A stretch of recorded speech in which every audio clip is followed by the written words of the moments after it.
Piece TV Bangla, মানবতা সমাধান।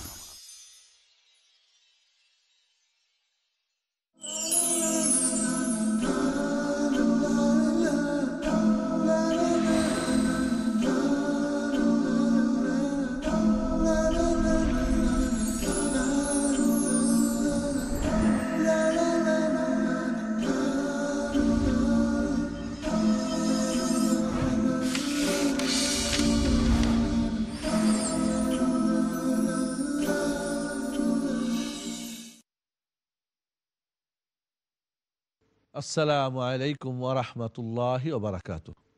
ওয়ালাইকুম আসসালাম ওয়া রাহমাতুল্লাহি ওয়া বারাকাতুহু।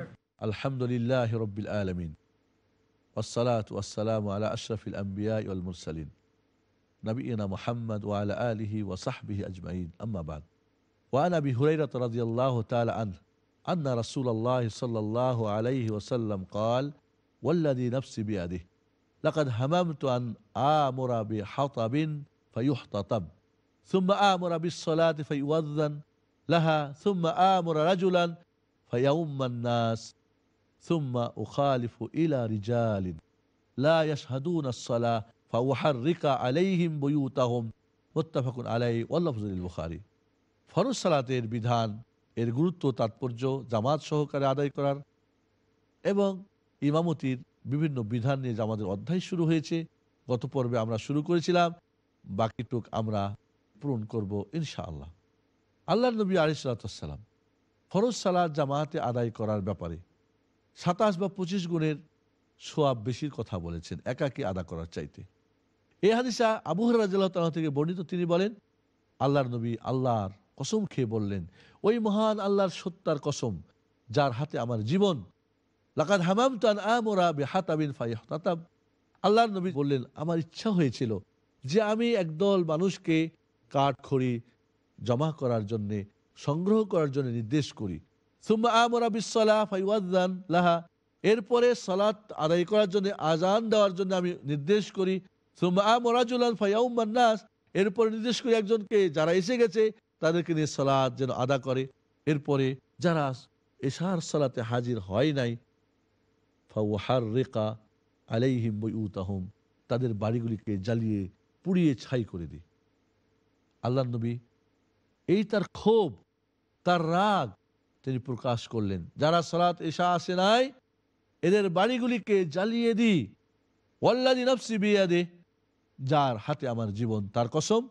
আবারও কসম খাচ্ছেন তাগিদ করার জন্যে, লাউ ইয়ালামু আহাদুহুম আন্নাহু ইয়াজিদু আরকান সামিনা, যদি কেউ জানতো এশার নামাজে হাজির হলে হাড্ডিওয়ালা গোস্ত তো পেত এই নামাজ আদা করতে এসে, আউমির মাতাইন হাসানাতাইন, অথবা ছাগল বা ভেড়া দুম্বার খুর পেত, লা শাহিদাল ইশা, তাহলে কিন্তু সে এশার নামাজে হাজির হতো। অর্থাৎ দুনিয়ার কিছু যদি খাওয়া দাওয়ার কিছু পেত তাহলে তার হাজির হতো, কিন্তু দুনিয়ার কিছু নাই বলে তারা হাজির হয় নাই।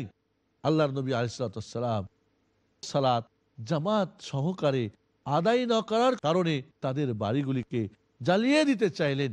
কোনো কোনো বর্ণনায় আছে যে যেহেতু নারীদের প্রতি জামাতে এসে, মসজিদে এসে সালাত আদা করা জরুরি নয়, এই বাড়িতে ছোট বাচ্চা কাচ্চারা রয়েছে তাদের প্রতিও সালাত ফরজ না, এই বাড়িতে অনেক পোকামাকড় রয়েছে, জ্বালিয়ে দিলে সব কিছু পুড়ে যাবে আর এটা হয়ে যাবে অন্যায়। তাই আল্লাহ নবী আলাইহিস সালাম কি করলেন? পুড়ালেন না, জ্বালালেন না। মোট কথা, জামাতে হাজির হয় নাই তাদের বাড়িগুলিকে জ্বালিয়ে দিতে চেয়েছেন। এটা নিঃসন্দেহে বিশাল এক ধুমকি, এক বিশাল ভয় দেখানো। তাই সালাত যেমন ফরজ, সালাতটা জামাতে এসে আদায় করাটাও ওলামায়ে কেরাম ফরজ ওয়াজিব বলেছেন, কেউ কেউ সুন্নতে মুআক্কাদাও বলেছেন। তবে এই হাদিস দ্বারা আমরা তাগিদ বুঝতে পারি, এর মধ্যে কোনো সন্দেহ নেই। হাদিসটি ইমাম বুখারী, মুসলিম বর্ণনা করেছেন, এখানে শব্দগুলি ইমাম বুখারীর। ওয়ানহু রাদিয়াল্লাহু তাআলা আনহু قال قال رسول الله صلى الله عليه وسلم أثقل الصلاة على المنافقين صلاة العشاء وصلاة الفجر ولو يعلمون ما فيهما لأتوهما ولو حبوا متفق عليه। আবু হুরায়রা রাদিয়াল্লাহু তাআলা থেকে আরো হাদিস বর্ণিত হয়েছে আল হামাদের সঙ্গে মসজিদে গিয়ে আদায় করার গুরুত্বের ব্যাপারে। আল্লাহর নবী আলাইহিস সালাম বলেছেন, আসকালুস সালাত আলাল মুনাফিকিন সালাতুল ইশা ওয়া সালাতুল ফজর, মুনাফিক যারা তাদের প্রতি এশা এবং ফজরের সালাত অত্যন্ত ভারী হয়ে যায়। এশার সময় তাদের ঘুম ধরে যায়, ঘুমিয়ে যায়, আর ফজরের সময় তাদের ঘুম ভাঙে না।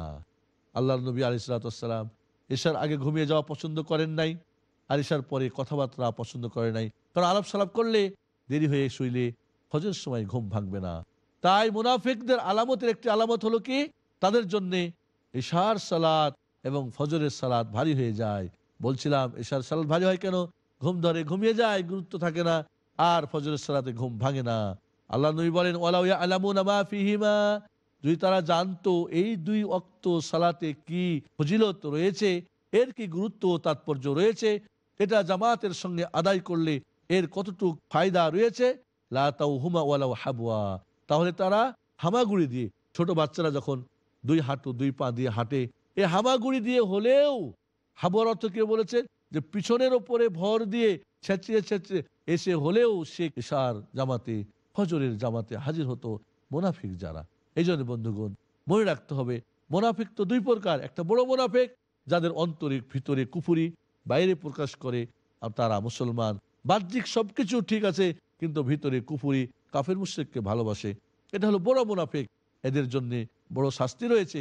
আর যারা ছোট মুনাফিক সেটা হলো কি, মুসলমান মুমিন কিন্তু তার চলায় ফিরায় কিছু মুনাফিকি কাজ প্রকাশ পায়, কথা বললে মিথ্যা বলে, ঝগড়া করলে বাজে কথা বলে, গালিগুলাজ দেয়, ওয়াদা করলে ওয়াদা খেলাফি করে, এইগুলি ছোট মুনাফিকের আলামত।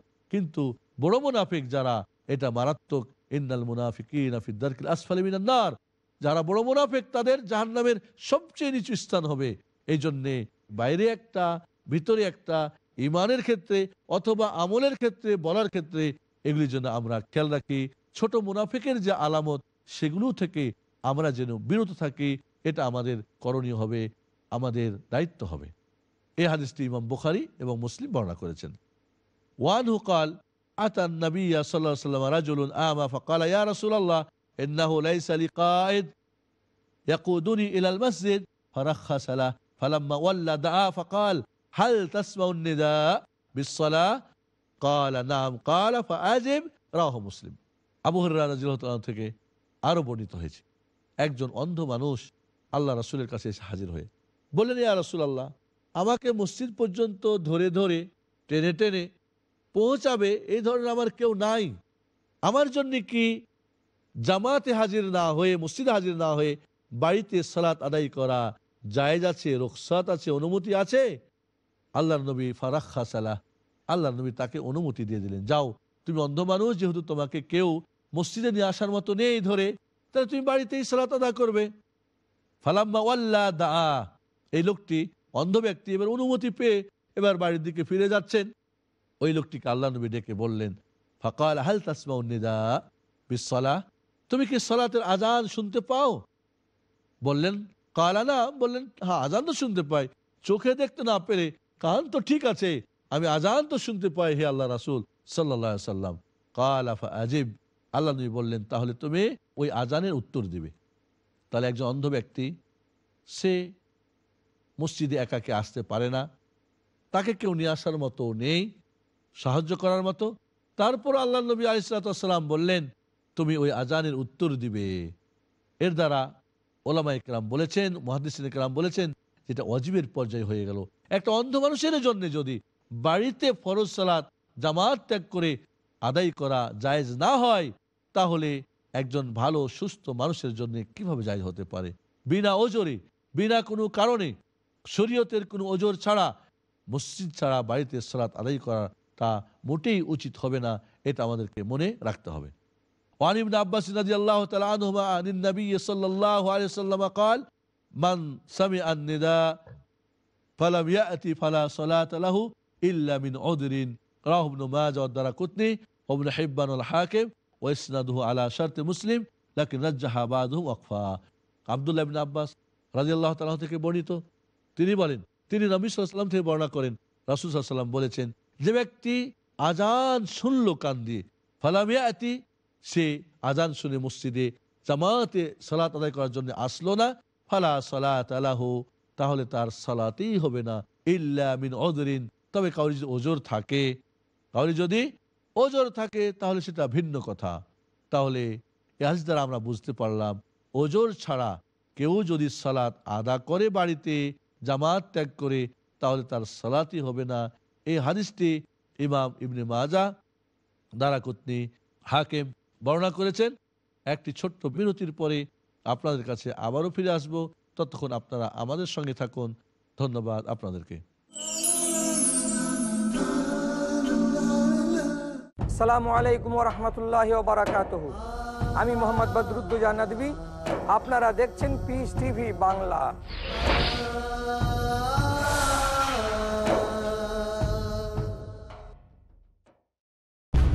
কোরআন একটা চূড়ান্ত বার্তা। মহাবিশ্বের মহাবিশ্বয় মহাগ্রন্থ আল কোরআন দিয়ে আমাদের হেদায়েতের ব্যবস্থা করেছেন। Quran will remain as the most modern book ever. এমন এক কিতাব, যেই কিতাব দিয়ে মানুষের সব সমস্যার সমাধান করা যায়। সমাজের মধ্যে আল্লাহ সুবহানাহু ওয়া তাআলা কোরআনকে রাখবেনই। কোরআন শুধুমাত্র মুমিনদের সম্পদ নয়, কোরআন হচ্ছে বিশ্ব মানবতার মহান সম্পদ। দেখুন শাইখ আব্দুর রহমান মাদানির সাথে আসুন কোরআন দিয়ে জীবন গড়ি। কাল রাত 11টায় বাংলাদেশে ও রাত 10:30 ভারতে, পিস টিভি বাংলায়।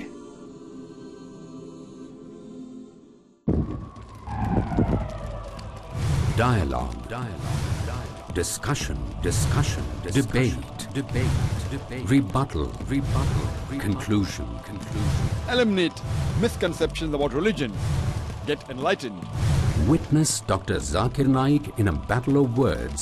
দেখুন সম্মুখ সমরে প্রতি বৃহস্পতিবার রাত 9টায় বাংলাদেশে ও রাত 8:30 ভারতে, পিস টিভি বাংলায়। পুরস্কার, যে ব্যক্তি তাগুতকে অস্বীকার করলো, উদারতা, ইবাদত ওই বিষয়েই করব আমি যে বিষয়ে মুহাম্মদ সাল্লাল্লাহু আলাইহি সাল্লাম শরীয়ত হিসাবে প্রবর্তন করেছেন। ভালো খবর, তারা এই পৃথিবীতে এবং কিয়ামতের মাঠে নিরাপত্তা পেয়ে গেল। ওহুম মুহতাদুন, তারাই হলো হেদায়েত প্রাপ্ত। মুজাফফর বিন মোহসেন। তোমরা শক্ত করে ধরো হাবলুল্লাহটাকে। এটাই হলো ইসলাম, এটাই হলো দ্বীন, এটাই হলো শরীয়ত। মুমিনদের জন্য যা মহান আল্লাহ পছন্দ করেন। দেখুন শরিয়াতের মর্যাদা। পরবর্তী অনুষ্ঠান পিস টিভি বাংলায়।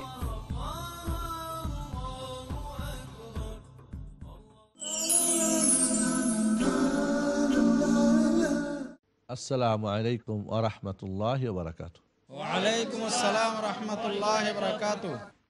ছোট্ট একটি বিরতির পরে শ্রদ্ধেয় দর্শক শ্রোতা, আমরা আবারও ফিরে এসেছি দারসে হাদিসের বাকি অংশ পূর্ণ করার জন্য। ওজর ছাড়া কেউ যদি পুরুষ মানুষ সালাত আদা করার জন্য মসজিদে গিয়ে জামাতে না আদা করে, তাহলে তার সালাত হবে না। এই কথা এই হাদিস দ্বারা আমরা বুঝতে পারলাম। নিঃসন্দেহে ওজর ছাড়া ফরজ নামাজ মসজিদে গিয়ে আদা না করা আর এই বিরাট অঙ্কের সওয়াব থেকে বঞ্চিত হয়ে যাওয়া, এটা একজন মুসাল্লির জন্যে, একজন মুমিনের জন্যে এটা কি কখনো শোভা পায়? তাই আমরা এই সালাতকে গুরুত্ব দেব, ফরজ সালাতকে জামাতের সঙ্গে আদায় করা আমরা চেষ্টা করব। এমনও মনে রাখবেন, যারা মুনাফিক ছিল তারাও কিন্তু সালাত 5 ওয়াক্ত রাসূলের সঙ্গে মসজিদে আদা করত। আর আমরা মুসলিম হয়ে, আমরা মুসলমান হয়ে, মুমিন হয়ে, মুসল্লি হয়ে আমরা যদি অবহেলা করি, তাহলে তো এটা ঠিক হবে না। অবহেলার জন্যে আল্লাহ রাব্বুল আলামিন আমাদের জন্য শাস্তি রাখে দিবেন। তাই আমরা জামাতের সঙ্গে সালাত আদায় করার চেষ্টা পাবো মসজিদে গিয়ে, এটা আমরা এই হাদিসের দ্বারা বুঝতে পারলাম। ওয়ান ইয়াজিদ ইবনে আল আসওয়াদ রাদিয়াল্লাহু তাআলা আনহু সাল্লা মা রাসূলিল্লাহ সাল্লাল্লাহু আলাইহি ওয়াসাল্লাম সালাত আস-সুবহ ফালাম্মা সাল্লা রাসূলুল্লাহ সাল্লাল্লাহু আলাইহি ওয়াসাল্লাম ইযা হুয়া বিরাজুলাইন লাম ইউসাল্লিয়া। যায়েদ ইবনে আসওয়াদ রাদিয়াল্লাহু তাআলা থেকে বর্ণিত, রাসূলুল্লাহ সাল্লাল্লাহু আলাইহি ওয়াসাল্লাম ফজরের সালাত পড়ে শেষ করলেন। এই সময় দেখলেন দুইটি মানুষ নামাজ না পড়ে দাঁড়িয়ে আছে পিছনে। ফাদা বিহিমা, আল্লাহর নবী ওই দুইটি লোককে ডাকলেন যে আসো, ওদেরকে ডেকে নিয়ে আসো। ফাজিয়া বিহিমা, তাদের দুইজনকে নিয়ে আসা হলো। তখন তাদের হাতগুলি ভয়ে কাঁপতেছিল। আল্লাহ নবী ডাকলেন, এই এদিকে আসো। তারা দুইজন রাসূল সাল্লাল্লাহু আলাইহি ওয়াসাল্লামের সামনে হাজির হলো, তাদেরকে নিয়ে আসা হলো। ভয়ে তাদের হাতের বাজুর গোস্তগুলি ভয়ে কাঁপতেছিল। ফাকাল লাহুমা, রাসূলুল্লাহ সাল্লাল্লাহু আলাইহি ওয়াসাল্লাম তাদের দুইজনকে বললেন, মা মানাকুমা আন তুসাল্লিয়া মানা, কে তোমাদেরকে আমাদের সঙ্গে সালাত আদায় করতে নিষেধ করেছে? কেন তোমরা দুইজন আমাদের সঙ্গে জামাতে শরীক হয়ে সালাত আদা করলে না? ক্বালা, তারা দুইজন বলল, কাদ সাল্লাইনা ফি রিহালিনা, আমরা দুইজন আমাদের বাড়িতে সালাত আদায় করে এসেছি। আমাদের মহল্লায়, আমাদের মহল্লার মসজিদে বা আমাদের গ্রামের মসজিদে আমরা সালাত আদায় করেছি ইয়া রাসূলুল্লাহ, ওই জন্য আর দ্বিতীয়বার আমরা আদা করি নাই। ক্বালা লা তাফআলা, তোমরা এমনটা করবে না। আল্লাহ নবী বললেন আলাইহিস সালাতু ওয়াস সালাম, ইদা সাল্লাইতুমা ফি রিহালিকুমা সুম্মা আদরাকতুমা আল ইমাম, তোমরা যদি তোমাদের বাড়িতে সালাত আদায় করেই নাও বা তোমাদের মহল্লার মসজিদে আদায় করো, এখানে বোঝা যাচ্ছে যে বাড়িতে সালাত আদায় করেছে, এরপরে তোমরা আসো, এসে দেখো তোমাদের ইমাম এখনো সালাত আদা করে নাই, তাহলে তার সঙ্গে সালাত আদা করে নাই। ফাইন্নাহা লাকুমা নাফিলা, তাহলে এই পরের সালাতটা তোমাদের নফল সালাত হয়ে যাবে। অর্থাৎ বাড়িতে যে তোমরা আদা করেছো ফরজ সালাত, এরপরে এসে দেখছো ইমাম এখন সালাত আদা করতেছে, তাহলে শরীক হয়ে যাও, বসে সময় নষ্ট করো না। আগেরটা তোমাদের ফরজ হয়ে যাবে, আর দ্বিতীয় সালাতটা তোমাদের নফল সালাত বলে বিবেচিত হবে।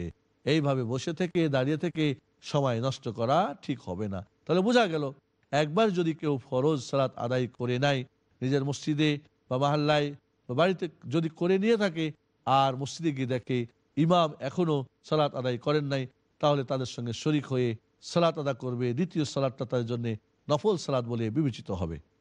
হাদিসটি ইমাম আহমদ বর্ণনা করেছেন, শব্দ তারই আরও 3 জনে বর্ণনা করেছেন, অর্থাৎ আবু দাউদ, নাসাই, তিরমিজি, ওয়াসাহু তিরমিজি ও ইবনে হিব্বান। হাদিসটিকে ইমাম তিরমিজি, ইমাম ইবনে হিব্বান সহি বলেছেন। তাহলে এই হাদিসের আমরা আমল করার চেষ্টা করব ইনশাআল্লাহ। এরপরের হাদিস, ওয়ান আবি হুরায়রা রাদিয়াল্লাহু তাআলা আনহু قال قال رسول الله صلى الله عليه وسلم انما جعل الامام يتم به فاذا كبر فكبروا ولا تكبروا حتى يكبر। এবার আমরা ফরজ সালাতের জামাতের সঙ্গে আদায় করার নিয়ম কানুন, এর পদ্ধতি, এর ফজিলত আমরা জানলাম। এবার ইমামতির কিছু মাসালা শুরু হলো। ইমাম কে হবেন, কিভাবে ইমামতি করবেন, ইমামকে কিভাবে মুক্তাদিরা ফলো করবেন, এটা সম্পর্কে হাদিস বর্ণনা করছেন আবু হুরায়রা রাদিয়াল্লাহু তাআলা আনহু। তিনি বলেন, রাসূলুল্লাহ সাল্লাল্লাহু আলাইহি সাল্লাম বলেছেন, ইন্নামা জুইলাল ইমামু লিউতাম্মা বিহি, ইমাম নিয়োগ করা হয়েছে, ইমাম ব্যবস্থা করা হয়েছে শরীয়তে মুহাম্মাদিতে, যাতে করে মুক্তাদিরা তাকে ফলো করে, অনুসরণ করে, অনুকরণ করে। ইমাম যা করবে মুক্তাদিরা তাই করবে। আল্লাহ নবী আলাইহিস সালাতু ওয়াস সালাম বলেন, ফাইদা কাব্বারা ফাকাব্বিরু, ইমাম যখন বলবে আল্লাহু আকবার, এরপরে তোমরা বলবে আল্লাহু আকবার। ইমামের আগেও করা যাবে না, সাথে সাথেও করা যাবে না, বেশি দেরিও করা যাবে না, পরে পরে তার পিছনে পিছনে করতে হবে। এটাই হলো সুন্নত। তাহলে ইমামের বিপরীত করবেন, তার আগেই করে ফেলবেন, সেটাও জায়েজ না। ইমামের সাথে সাথে করবেন, সেটাও জায়েজ না। আপনি ইমামের অনেকক্ষণ পরে ইমাম করবে, এরপরে আপনি অনেকক্ষণ পরে করবেন, তাও চলবে না। সুন্নত হলো ইমাম করবেন, এরপরে পরে আপনি কাজগুলি করবেন। তাই আল্লাহ নবী বলেন, ইযা কাব্বারা ফাকাব্বিরু, যখন ইমাম বলবে আল্লাহু আকবার, এরপরে তোমরা বলবে আল্লাহু আকবার। ওয়ালা তুকাব্বিরু হাত্তা ইউকাব্বিরা, ইমাম যতক্ষণ তাকবীর না দিবে তার আগেই তোমরা তাকবীর দিয়ে নিবে না। ওয়াইদা রাকা ফারকাউ, আর যখন ইমাম রুকু করবেন তখন তোমরা রুকু করবে। ওয়ালা তারকাউ হাত্তা ইয়ারকা, ইমাম রুকু না করা পর্যন্ত তোমরা রুকু করবে না। অনেক সময় দেখা যায় ইমাম সাহেব রুকু আল্লাহু আকবার বলে রুকুতে না যাওয়ার আগেই সব রুকুতে চলে গেছে, বা কেউ কেউ চলে গেছে। এটা কিন্তু ঠিক না, বরং ইচ্ছা করে করলে নামাজই বাতিল হয়ে যাবে। ইমামের আগে আগে করা হারাম, চলবে না। ইমামের সাথে সাথে করা মাকরু, ইমামের পরে সময় দেরি করে করা মাকরু। সুন্নত হলো ইমামের পরে পরে অনুসরণ করা। এই জন্যে ইমাম যতক্ষণ পর্যন্ত আল্লাহু আকবার বলে রুকুতে না চলে যাবেন, ততক্ষণ পর্যন্ত কেউ রুকুতে যাওয়া যাবে না। এই জন্য ইমামের করণীয় হলো রুকুতে কমপ্লিট গিয়ে তারপর আল্লাহু আকবার বলবেন, পুরা দাঁড়িয়ে গিয়ে তারপরে আল্লাহু আকবার বলবেন, সেজদাতে চলে গিয়ে তারপর আল্লাহু আকবার বলবেন। এখন তো মাইক্রোফোনের ব্যবস্থা হয়েছে, এটা তো মুক্তাদিরা যতই দূরে থাক শোনার এক সুন্দর সুযোগ আমাদের হয়ে গেছে। এই জন্য বন্ধুগণ, ইমামদেরকে খেয়াল রাখতে হবে, ভুল করে হোক আর ইচ্ছা যে করে হোক, মুক্তাদিরা যাতে করে ইমামের আগে কোনো কাজ করার সুযোগ না পায়। এই জন্য অনেক সময় হয়তো বুড়ো ইমাম, স্বাস্থ্য ভারী, এখন আল্লাহু আকবার বলেছেন, এখনো সেজদায় যায় নাই, মুক্তাদির আল্লাহু আকবার শুনেই সেজদায় চলে গেলেন। কারণ যারা সামনে আছে তারা হয়তো দেখবে, কিন্তু যারা পিছনে আছে তারা তো শুধু শুনবে, শোনা অনুযায়ী কাজ করবে। এক্ষেত্রে ইমামদেরকে সাবধান থাকতে হবে, মুক্তাদিদের ইমামের বিপরীত যেন না করতে পারে সে ব্যাপারে গুরুত্ব আরোপ করতে হবে। ওয়াইদা ক্বালা সামি আল্লাহু লিমান হামিদা ফাকুলু আল্লাহুম্মা রাব্বানা লাকাল হামদ। ইমাম যখন বলবে রুকু থেকে উঠে সামি আল্লাহু লিমান হামিদা, যারা তার প্রশংসা করে আল্লাহ তাদের সেই প্রশংসা শুনেন। এই অর্থ ফাকুলু আল্লাহুম্মা রাব্বানা ওয়া লাকাল হামদ, তখন তোমরা বলবে আল্লাহু রাব্বানা লাকাল হামদ। ইমাম সাহেবও বলবেন, মুক্তাদিও বলবেন আল্লাহু রাব্বানা লাকাল হামদ বা আল্লাহুম্মা লাকাল হামদ বা রাব্বানা লাকাল হামদ, যেটা আমরা এর আগে বর্ণনাতে বলে এসেছি আপনাদের পার্থক্যর কথাগুলি মনে রাখতে হবে। এই সামি আল্লাহু লিমান হামিদা এটা তাহলে ইমাম বলবেন, একাকী যদি হয় তিনিও বলবেন। মুক্তাদি যারা বলবেন এই ধরনের কিন্তু এখানে আমরা পাচ্ছি না। এই জন্যে ফুকাহাদের মত হলো যে ইমাম সামি আল্লাহু লিমান হামিদা বলবেন, মুক্তাদিরা সামি আল্লাহু লিমান হামিদা বলবেন না। কারণ আল্লাহ নবী ভাগ করে দিয়েছেন। তবে কোনো কোনো ওলামাদের নিকটে মুক্তাদির জন্যে সামি আল্লাহু লিমান হামিদা বলা জায়েজ রয়েছে। কারণ আল্লাহ নবী বলেছেন সাল্লু কামা রাআইতুমুনি উসাল্লি, আমি যেভাবে নামাজ আদা করি ঠিক হুবাহু ওইভাবে তোমরা সালাত আদা করো। আর আল্লাহর নবী সামি আল্লাহু লিমান হামিদা বলতেন, কাজী যারা নামাজ পড়বে মুক্তাদির পিছনে তারাও সামি আল্লাহু লিমান হামিদা বলবে। এই কমন হাদিস দিয়ে, আম হাদিস দিয়ে যারা বলছেন বলা যায় তাদের হলো দলিল। তবে কেউ যদি বলে তাহলে হয়তো জায়েজ হতে হলেও এটা বলতেই হবে এমনটা কিন্তু নয়। তবে রাব্বানা লাকাল হামদ এটা সুন্নত, আমাদেরকে বলার চেষ্টা করতে হবে। ওয়াইদা সাজাদা ফাসজুদু, ইমাম যখন সেজদা করবে তখন তোমরা সেজদা করবে। এই যে ফাসজুদু, এই ফাটাকে বলে ফা তাকে, মানে পরে ইমামের সেজদা হয়ে গেলে তারপরে সেজদায় যাবে। ওয়াইল ইবনে হজর রাদিয়াল্লাহু তাআলা বলেন আল্লাহর নবী আলাইহিস সালাতু ওয়াস সালাম কমপ্লিটলি সেজদায় যতক্ষণ না চলে যেতেন ততক্ষণ আমরা দাঁড়ানো থেকে আমরা সেজদা করার জন্য মাজা বাঁকা করতাম না। তাহলে দেখা যায় যে ইমাম খালি তাকবীর বলেছেন আর দ্রুত সেজদার মধ্যে চলে গেলাম, ইমামের আগে হলো না পরে হলো না সাথে হলো। অনেক সময় এই খেয়ালগুলি মুক্তাদিরা করেন না। এই জন্য খেয়াল রাখতে হবে, ইমাম সাহেবেরও যেমন গুরুত্ব দিতে হবে, মুক্তাদিদের জন্য সমস্যা না হয়, একইভাবে মুক্তাদিদেরকেও খেয়াল রাখতে হবে যাতে করে ইমামের আগে আগে কোনো কাজ না হয়ে যায়। ওয়ালা তাসজুদু হাত্তা ইয়াসজুদা, ইমাম সেজদা না দেওয়া পর্যন্ত তোমরা সেজদায় যাবে না। ওয়াইদা সাল্লা কাইমান ফাসাল্লু কিয়ামান, আল্লাহ রাসূল সাল্লাল্লাহু আলাইহি ওয়াসাল্লাম বলেন যখন ইমাম দাঁড়িয়ে সালাত আদা করবেন তখন তোমরা তার পিছনে দাঁড়িয়েই অনুকরণ করবে। ওয়াইদা সাল্লা কাইদান ফাসাল্লু কুউদান আজমাইন, আর যদি ইমাম কোনো কারণে তার ওজর থাকে বসে বসে সালাত আদায় করে তাহলে মুক্তাদিরা পিছনে সবাইকে বসে বসে আদায় করতে হবে। তাহলে এর দ্বারা ইমামকে ফলো করা কতটুকু জরুরি। ইমাম অসুস্থ বসে সালাত আদায় করছেন, আমাদেরকে পিছন থেকে তার ইক্তেদা দাঁড়িয়ে করা যাবে না, বসেই করতে হবে। এই হাদিসটি ইমাম আবু দাউদ বর্ণনা করেছেন। শব্দ আবু দাউদের এর আসলটা, এর মূল বক্তব্যটা বুখারী মুসলিমের মধ্যে রয়েছে। এই হাদিস দ্বারা আমরা বুঝতে পারলাম ইমাম বসে সালাত আদা করলেও আমাদেরকে বসেই তার পিছনে অনুসরণ করতে হবে। তবে এক্ষেত্রে এই হাদিসটি মানসুখ হয়ে গেছেন কেউ কেউ বলেছেন। কারণ আল্লাহর নবী আলাইহিস সালাতু ওয়াস সালাম মৃত্যুর প্রাককালে তিনি যখন অসুস্থ ছিলেন আবু বকর রাদিয়াল্লাহু তাআলা আনহু সালাত আদা করতেছিলেন, জামাত করে সাহাবাদেরকে সালাত আদায় করাচ্ছিলেন। এমন মুহূর্তে আল্লাহর নবী আলাইহিস সালাতু ওয়াস সালামের একটু ভালো লাগলো, তিনি ঘর থেকে বের হয়েছে আবু বকর রাদিয়াল্লাহু বাম দিকে বসে গেলেন। আবু বকর আল্লাহ রাসূলকে ফলো করলেন আর মুক্তাদিগণ সাহাবা একরাম আবু বকরকে ফলো করলেন। আর এইভাবে এখানে আল্লাহ রসুল বসে বসে সালাত আদা করলেন আর মুক্তাদিরা দাঁড়িয়ে আদা করলেন। কেউ কেউ বলেছেন মুহাদ্দিসিনরা যে এই রাসূলের শেষ জামানার আমলটা প্রমাণিত হলো এই হাদিসে যে বলেছেন ইমাম দাঁড়িয়ে পড়লে তোমরা দাঁড়িয়ে আর বসে গেলে বসে, তাহলে এই বিধানটা রহিত হয়ে গেছে রাসূলের শেষ আমল দ্বারা। ইমামের আগে আগে আমরা যেমন করব না, সাথে সাথেও করব না, দেরি করেও করব না, ইমামের পরে পরে প্রতিটি কাজ আমরা করব, এটাই হবে সুন্নত সম্মত কাজ। ওয়ান আবি সাঈদ আল খুদরি রাদিয়াল্লাহু তাআলা আনহু আন্না রাসূলুল্লাহ সাল্লাল্লাহু আলাইহি ওয়াসাল্লাম রাআ ফি আসহাবিহি তাআখুরা, আবু সাঈদ খুদরি রাদিয়াল্লাহু তাআলা থেকে বর্ণিত, তিনি বলেন আল্লাহর নবী আলাইহিস সালাতু ওয়াস সালাম সাহাবায়ে কেরামকে দেখলে তারা পিছনে আছেন। ফাকালা তাকাদ্দামু, আল্লাহর নবী আলাইহিস সালাতু ওয়াস সালাম দেখলেন সাহাবায়ে কেরাম পিছিয়ে আসে, বললেন তোমরা সামনে এগিয়ে আসো, হ্যাঁ, ফাতাম্মুবি, আমাকে তোমরা ফলো করো, ওয়ালিয়াতাম্মা বিকুম মান বা'দাকুম, আর তোমাদের পিছনে যারা তারা তোমাদেরকে ফলো করবে। কাজেই ইমাম থেকে অনেক দূরে লাইনবদ্ধ করা তাহলে ঠিক না। যেখানে সেজদা করা যায় একটুক জায়গা রেখে দাঁড়াবে আর সোজা হয়ে দাঁড়াবে, এদেরকে তাদের পরেররা ফলো করবে, পরের লাইনগুলি। এই হাদিসটি মুসলিম শরীফের বর্ণিত হয়েছে। তাহলে লাইন সোজা করে ইমাম থেকে বেশি দূরে না, প্রয়োজন অটুক রেখে দাঁড়ানো দরকার। আমাদের এই পর্বের সময় শেষ হয়ে গেছে। ওয়া আখিরু দাওয়ানা আলহামদুলিল্লাহি রাব্বিল আলামিন। আসসালামু আলাইকুম ওয়া রাহমাতুল্লাহি ওয়া বারাকাতুহু।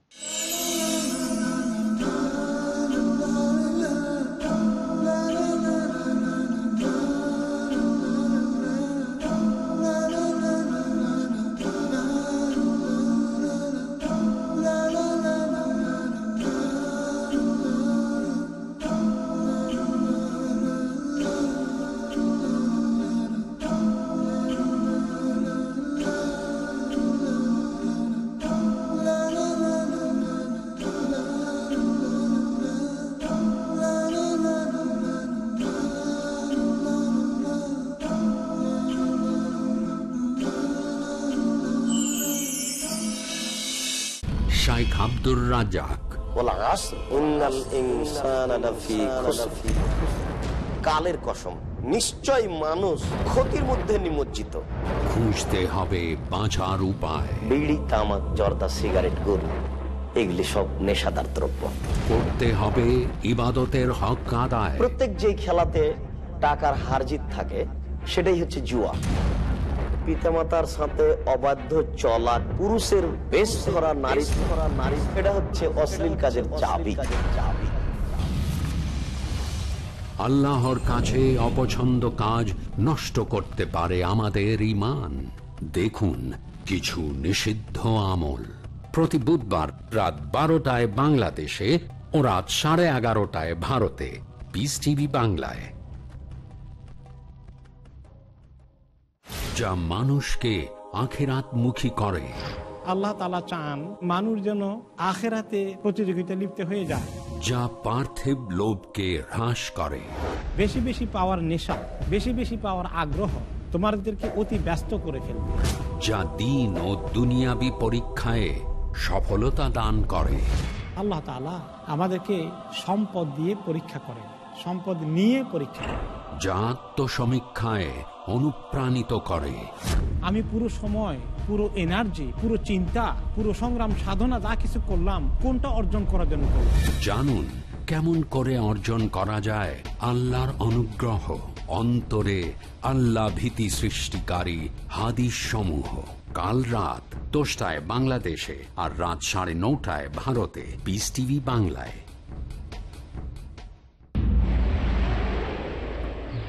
ডক্টর জাকিরের আন্তরিক বার্তা, মহান আল্লাহর সর্বশেষ টেস্টামেন্ট।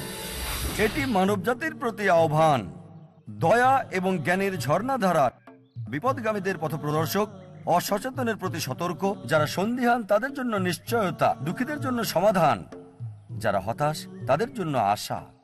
আল কোরআন এই পৃথিবীর বুকে সবচেয়ে পজিটিভ বই, আল্লাহর পক্ষ হতে মানুষের প্রতি চূড়ান্ত বার্তা। চলুন এটা পড়ি, বুঝি এবং অনুসরণ করি। পিস টিভি বাংলা, মানবতার সমাধান।